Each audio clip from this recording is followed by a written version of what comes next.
नमस्कार बंधुरा आशा करी आपनारा सबाई खूब भालो आछेन। आज आमी आपनादेर साथे आलू दिए माटनेर लाल झोलेर एकटी रेसिपि शेयर करब। देखतेও যতটা সুন্দর হয়েছে খেতেও কিন্তু অসাধারণ হয়েছিল। তো চলুন আমি কি করে রান্নাটি করেছি আপনাদের সাথে শেয়ার করি। তো এখানে আমি মাটনটাকে ভালো করে ধুয়ে নিয়েছি, এবার আমি ম্যারিনেট করব। তো এবার আমি দিয়ে দিলাম ডুমো করে কেটে রাখা পেঁয়াজ আর দিয়ে দিলাম রসুনের কোয়া। 1 কিলো মাটনে যতটুকু পরিমাণ লাগবে আমি সবগুলো পরিমাণ মতো করে নিয়েছি। এবার দিয়ে দিলাম আমি 1 চামচ জিরে বাটা, 1 চামচ পেঁয়াজ বাটা, 1 চামচ রসুন বাটা, 1 চামচ আদা বাটা, দিয়ে দিলাম 1 চামচ লঙ্কা বাটা। আমি এখানে বড় চামচ ব্যবহার করেছি। এবার আমি দিয়ে দিলাম পরিমাণ মতো করে লবণ আর আমি দিয়ে দিলাম পরিমাণ মতো করে হলুদ।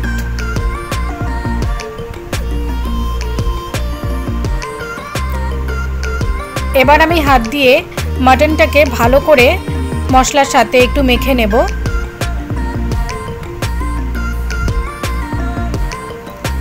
আমি এর আগে আপনাদের সাথে শেয়ার করেছিলাম ম্যারিনেট ছাড়া, আজ আমি আপনাদের সাথে ম্যারিনেট করে মাটনের রেসিপি শেয়ার করছি।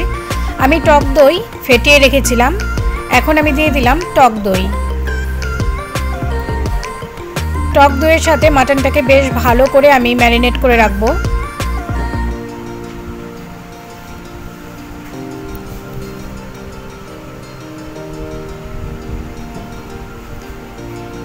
এরপর দিয়ে দিলাম আমি সরষের তেল।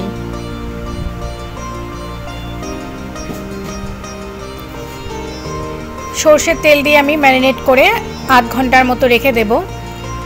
তো আধ ঘন্টা পর চলে এলাম। তো খুব সুন্দর করে ম্যারিনেট হয়েছে। আর এদিকে আমি মশলার মধ্যে নিয়েছি 3টে টমেটো কেটে নিয়েছি, এখানে 3-4টে তেজপাতা আছে, মিট মশলা নিয়েছি আর এখানে আছে গরম মশলা বাটা আর পেঁয়াজ রসুন আর আলু আছে, যেহেতু আলু দিয়ে আমি রান্নাটি করছি। এরপর আমি আলুটাকে একটু লাল লাল করে ভেজে নেব। দিয়ে দিলাম লবণ আর দিয়ে দিলাম হলুদ। লবণ আর হলুদ দিয়ে আমি আলুটাকে একটু লাল লাল করে ভাজবো।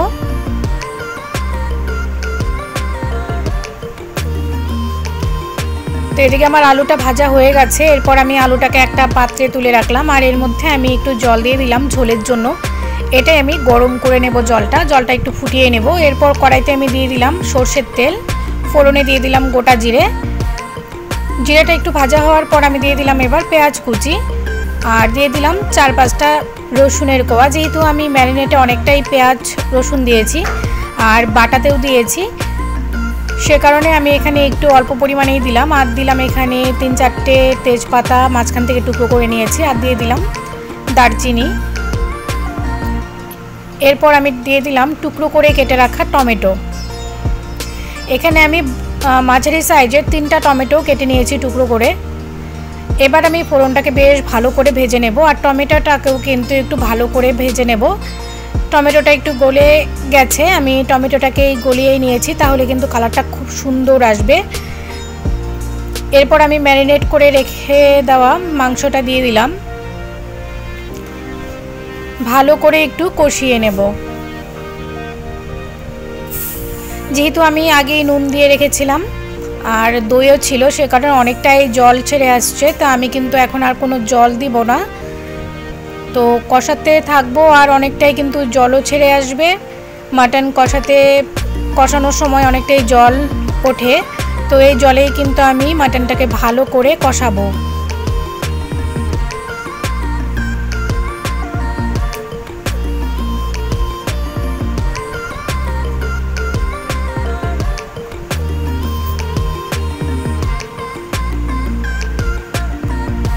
তো এই যে অনেকটা জল উঠে আসছে আর আমি পুরো জলটাই কিন্তু হাই ফ্লেমে আমি রান্নাটি করছি আর জলটাকেও কিন্তু শুকিয়েও যাবে আর বেশ ভালো করে আমি কষিয়ে নেব। তো মাটনটা আমি 4-5 মিনিট রান্না করার পর এই যে কষিয়ে এসছে, আর একটু আমি কষাবো। যত কষানো হয় মাটন চিকেন এগুলো কিন্তু খেতে বেশ ভালো লাগে। এদিকে আমার মটনটা কষানো হয়ে গেছে, আর এই যে এদিকে আমি জলটাকেও ফুটতে বসিয়েছি।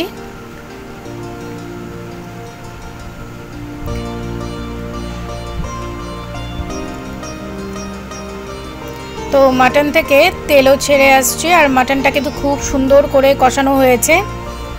আর এরপর আমি দিয়ে দেব প্রেসারে। আমি প্রেসারে মাটন, চিকেন এগুলো রান্না করলে খুব সুন্দর একটা স্মেল বের হয়। তো মাটনটাকে দিয়ে এবার আমি দিয়ে দিলাম আলু, যে কড়াইতে আমি কষিয়েছিলাম। এবার গরম জল দিয়ে আমি মশলাটাকে একটু ভালো করে মশলাটার সাথে জলটাকে দিয়ে দেব এবার। তো এই যে কড়াইয়ের মধ্যে যে মশলা লেগেছিল সেটা আমি জল দিয়ে ধুয়ে আমি প্রেসারে দিয়ে দিলাম। এরপর দিয়ে দিলাম আমি 3-4টে কাঁচা লঙ্কা মাঝখান থেকে টুকরো করে দিলাম। এরপর আমি 2টো সিটি মেরে নেব। তো এই যে 2টো সিটি মারার পর কিন্তু আলুটাও বেশ সুন্দর করে কষানো হয়ে গেছে, আর মাটনটাও একদম ভালোভাবে সেদ্ধ হয়ে গেছে, আর কালারটাও কিন্তু দারুণ এসছে। দিয়ে দিলাম আমি গরম মশলা যেটা আমি বেটেছিলাম সেটা, আর দিয়ে দিলাম এবার মিট মশলা বেশ খানিকটাই দিলাম।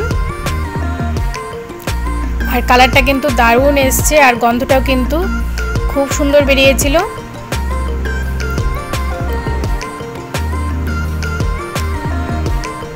তো আজকে আপনাদের সাথে আমি মাটনের লাল ঝোলের রেসিপি শেয়ার করলাম। কেমন লাগলো অবশ্যই কমেন্টস করে জানাবেন। তো আজকের মতো ভিডিও এখানেই শেষ করছি। দেখা হচ্ছে আপনাদের সাথে পরবর্তী ভিডিওতে। ততক্ষণে সবাই খুব ভালো থাকবেন, সুস্থ থাকবেন। ধন্যবাদ।